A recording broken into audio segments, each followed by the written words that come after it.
Matius 14 ayat 13 sampai dengan 21.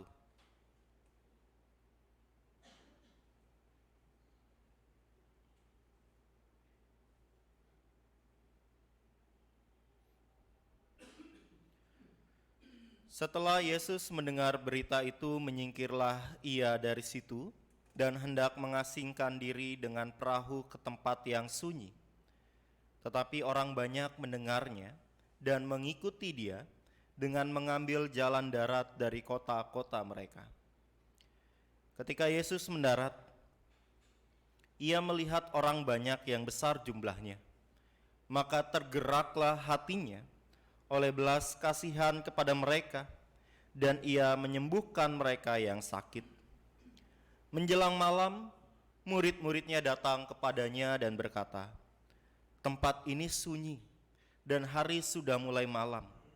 Suruhlah orang banyak itu pergi, supaya mereka dapat membeli makanan di desa-desa." Tetapi Yesus berkata kepada mereka,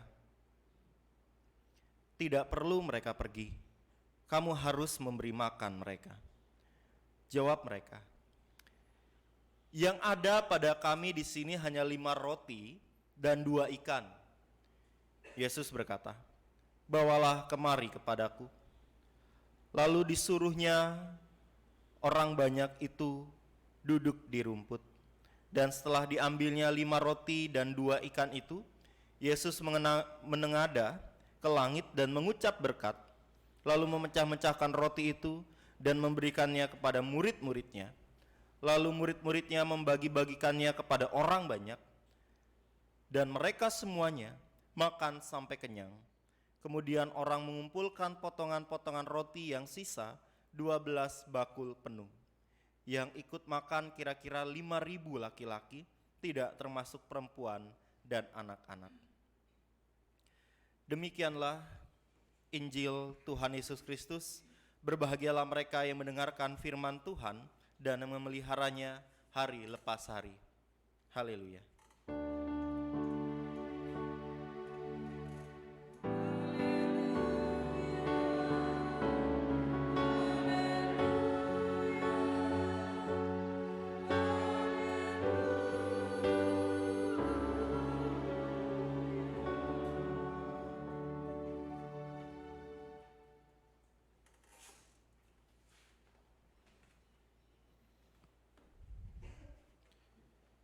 Shalom. Kalau tadi Pak Penetua Timotius menanyakan diri kita, sudahkah merasa diberkati oleh Tuhan? Sudahkah kita merasa bahwa Tuhan memberkati diri kita? Pemeliharaan Tuhan hadir di dalam kehidupan kita hari lepas hari. Bapak Ibu jemaat yang dikasihi Tuhan, cerita tentang 5 roti dan 2 ikan adalah cerita yang sering kita dengar. Sebuah kisah yang bahkan ada lagunya gitu ya. Tetapi saya tidak akan menyanyikan lagu tersebut. Tetapi coba kita lihat peristiwa sebelum kisah ini hadir. Dalam bacaan kita, Kristus dikatakan, setelah Yesus mendengar berita itu, menyingkirlah ia dari situ. Berita apa yang Kristus dengar? Yohanes Pembaptis dibunuh. Seorang yang sangat dekat dengan kehidupan Kristus. Seorang saudara di dalam kehidupan Kristus. Kristus juga menyadari bahwa harinya sudah dekat untuk mati di kayu salib. Maka ketika mendengar berita tentang bagaimana Yohanes Pembaptis dibunuh, tentu hal ini menyakitkan bagi diri Kristus. Tentu hal ini membawa duka cita yang mendalam. Sama seperti ketika kita mendengar saudara kita, sahabat kita, rekan kita mengalami kedukaan. Ada rasa sedih di dalam diri kita, hingga mungkin kita merasa ingin sendiri. Inilah perasaan yang Kristus alami saat ia mendengar bagaimana berita kematian Yohanes Pembaptis. Ia hendak mengasingkan diri dengan perahu ke tempat yang sunyi. Ia ingin kesunyian. Ia ingin kesendirian. Barangkali di tengah kesunyian ini, di tengah kesendirian ini, dirinya mendapatkan pemulihan. Dirinya mendapatkan penghiburan. Karena sebagaimana yang kita imani, ada dua pribadi di dalam diri Kristus. Kristus sebagai Allah dan Kristus sebagai manusia. Kemanusiaan Kristus tidak lepas di dalam dirinya. Ia pun merasakan kesedihan ketika ia mendengar kabar duka. Akan tetapi saat dirinya ingin sendiri, saat dirinya ingin memulihkan diri, banyak orang yang tetap mengikut dia. Banyak orang yang ingin mendengar dan juga banyak orang yang ingin dipulihkan. Maka dari itu kesendirian ini akhirnya hanya sebuah angan. Kesendirian ini akhirnya hanya sebuah cita-cita yang tak tersampaikan. Saat begitu banyak, dikatakan 5.000 orang, itu pun hanya laki-laki saja, belum termasuk perempuan dan juga anak-anak. Taruhlah dikali 2 atau dikali 4, ada 20.000 manusia yang mengikut Kristus, yang bukan hanya ingin mendengar, tetapi juga ingin disembuhkan, ingin dipulihkan di dalam kehidupan mereka. Maka oleh belas kasihan, tergeraklah hati Kristus kepada mereka dan ia menyembuhkan mereka yang sakit. Bisa dibayangkan bagaimana kondisi Kristus pada saat itu. Satu sisi dia tengah dalam kesulitan, satu sisi dirinya rapuh karena kabar duka yang ia dapati. Tetapi satu sisi dirinya pun merasakan belas kasihan kepada banyak orang yang mengikut dia. Banyak orang yang membutuhkan dirinya. Di sini kita melihat bahwa Kristus bukanlah pribadi yang egois. Pribadi yang mementingkan dirinya sendiri. Seringkali kita sulit melakukan apa yang Kristus lakukan. Ngebenerin diri dulu nih. Nunggu diri baik dulu untuk bisa nolong orang. Nunggu diri sukses dulu untuk bisa bantu orang. Nunggu diri sehat baru bisa jadi berkat bagi banyak orang. Seringkali kita berpikir bahwa diri kita perlu baik-baik dulu. Diri kita perlu menjadi pribadi yang sempurna baru bisa menjadi berkat bagi banyak orang. Bapak Ibu jemaat yang dikasihi Tuhan, mempertanyakan arti berkat itu apa sih? Apakah berkat itu hanya tentang kesehatan? Apakah berkat itu hanya tentang ekonomi di dalam diri kita? Atau berkat itu adalah diri kita sendiri dengan segala keberadaan yang kita punyai? Maksudnya kayak gini, saat diri kita sakit, kita merasa, oh Tuhan tidak memberkati kita nih. Atau, aduh berkat itu kan kesehatan, kalau saya sakit berarti saya tidak mendapat berkat dari Tuhan. Maka bagaimana saya bisa menjadi berkat bagi banyak orang saat diri saya sakit? Tetapi bukankah dalam keadaan sakit pun kita bisa menjadi berkat bagi banyak orang? Saat kita sakit, kita mendoakan orang lain, itu adalah sebuah berkat. Saat kita sedang sakit dan kita masih berdoa kepada Tuhan, masih berpengharapan kepadanya, bukankah itu juga menjadi sebuah berkat? Bahkan saat kita sakit, kita masih dapat memberikan kesaksian dalam kehidupan kita. Kita sakit, kita masih bisa sabar, kita sakit masih bisa untuk rutin minum obat atau vitamin. Bukankah itu menjadi contoh dalam kehidupan orang lain? Maka dalam keadaan yang sedang sakit ini, Kristus tetap menjadi berkat bagi banyak orang. Dia tidak melupakan orang lain. Ia tetap berbelas kasih kepada banyak orang yang datang kepadanya. Hingga pada akhirnya cerita tentang 5 roti dan 2 ikan hadir di dalam kisah ini. Orang-orang yang begitu antusiasnya datang, yang begitu semangatnya mendengarkan Kristus dan ingin dipulihkan, mereka lapar. Dan Kristus tahu hal ini. Menjelang malam murid-muridnya datang kepadanya dan berkata, "Tempat ini sunyi dan hari sudah mulai malam. Suruhlah orang banyak itu pergi supaya mereka dapat membeli makanan di desa-desa." Apa yang diminta oleh para murid adalah sesuatu yang punya alasan yang mendasar. Adalah sesuatu yang rasanya kalau kita dalam situasi seperti itu juga akan berpikir yang sama kok. Kita nggak bikin acara, tapi tiba-tiba orang lain datang ke acara kita, ke tempat kita. Kita nggak prepare, kita nggak mempersiapkan makanan, kita tidak mempersiapkan apapun.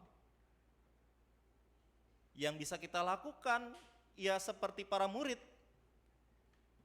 Ya sudah, biarkanlah mereka mengurus urusannya masing-masing. Karena mereka itu bukan urusan kita. Mereka itu bukan tanggung jawab kita. Bukankah seringkali kita pun seperti para murid? Mereka bukan tanggung jawab kita. Mereka bukan keluarga kita, mereka bukan anggota jemaat kita. Jadi ngapain kita urusin? Seringkali kita merasa bahwa dunia ini adalah dunia bukan dalam berita, Bapak Ibu jemaat sekalian. Dunia dalam dunia. Yang penting dunia kita nih. Yang penting gereja kita, yang penting jemaat kita. Yang penting keluarga kita. Sebodoh teing gitu ya. Masa bodoh dengan yang mereka yang ada di luar dunia kita. Karena bukan tanggung jawab kita, bukan urusan kita. Ini yang dipikirkan para murid. Tetapi yang difikirkan Kristus sungguh sangat berbeda. Tidak perlu mereka pergi, kamu harus memberi mereka makan. Mereka ini tanggung jawab kita loh. Mereka ini adalah bagian dari kita. Maka ketika Kristus mengatakan hal tersebut, para murid membalikkan apa yang Kristus pikirkan. Dibalikan dengan sebuah kondisi ya, kita hanya ada 5 roti dan 2 ikan, tidak mungkin untuk dibagi-bagikan kepada banyak orang. 5.000 orang banyaknya, lebih dari 5.000 orang, gak mungkin. Kalaupun dipecah-pecahkan, seseorang hanya mendapat bagian yang sangat-sangat kecil dari ikan dan roti ini, gak mungkin lah. Di sini matematika manusia itu jalan, Bapak Ibu jemaat sekalian ya. Logika kita bermain. Logika yang kita punyai, pemikiran yang kita punyai, kita adukan dengan kehendak Tuhan. 1 tambah 1, 2. Tetapi Tuhan berpikir 1 tambah 1 bisa jadi 3. Kenapa bisa 3? Kalau saya punya pemikiran, terus Pak Ian punya pemikiran, timbul pemikiran yang satu lagi. Jadi ada berapa pemikiran? 3 pemikiran. Ternyata nggak setiap 1 tambah 1 itu 2 gitu kan. 1 tambah 1 bisa menjadi 3. Maka dari itu ketika kita berpikir tentang apa yang kita punyai, kita berpikir tentang apa yang menjadi rasionalitas kita, dengan apa yang menjadi kehendak Tuhan, Tuhan mempunyai kehendak yang lain. Bawalah kemari kepadaku. Dan ketika Kristus menengadah ke langit dan mengucap berkat, lalu memecah-mecahkan roti itu dan memberikannya kepada murid-muridnya, lalu murid-muridnya membagi-bagikan kepada orang banyak, dan mereka semua makan sampai kenyang. Saya belum pernah sih ya, seingat saya makan roti sama ikan. Jadi nggak tahu ya berapa ikan dan berapa roti sampai membuat perut ini kenyang. Tetapi marilah kita melihat bagaimana semua orang yang hadir di sana semuanya terpenuhi kebutuhan kampung tengahnya gitu ya. Semuanya terpenuhi. Dan seringkali Bapak Ibu jemaat sekalian, ketika kita berbicara tentang kebutuhan pokok kita, kebutuhan pangan kita mungkin berpikir, rasanya saat ini kita tidak sampai mempunyai sebuah kondisi makan apa ya hari ini. Ada enggak ya yang dimakan hari ini? Maaf, kalau kita masih bertanya makan apa hari ini, itu kita dalam kondisi baik, karena kita tinggal pilih.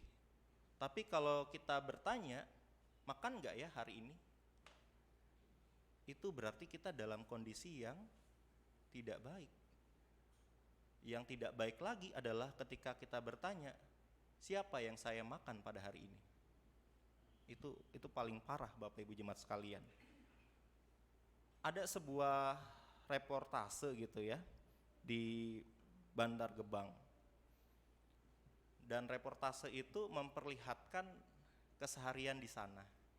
Jadi ini saya tidak menampilkan videonya. Saya khawatir kita habis melihat video tersebut kita jadi susah makan. Tetapi inilah realita di sana.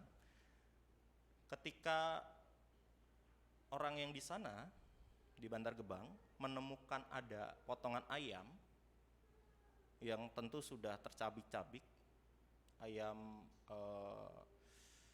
bumbu, saya bilang KFC itu produk bukan sih itu. Mereka kumpulkan, terus mereka kasih garam, mereka kasih bumbu gitu ya, terus digoreng, terus dimakan lagi. Itu dunia di sana. Atau kalau Bapak Ibu jemaat sekalian pernah menonton YouTube dengan judul Chicken à la carte, itu sebuah tontonan, memang bukan di negara kita, tetapi percaya dan yakinlah masih banyak orang-orang di negara kita yang hidup dalam sebuah pertanyaan, makan gak ya hari ini?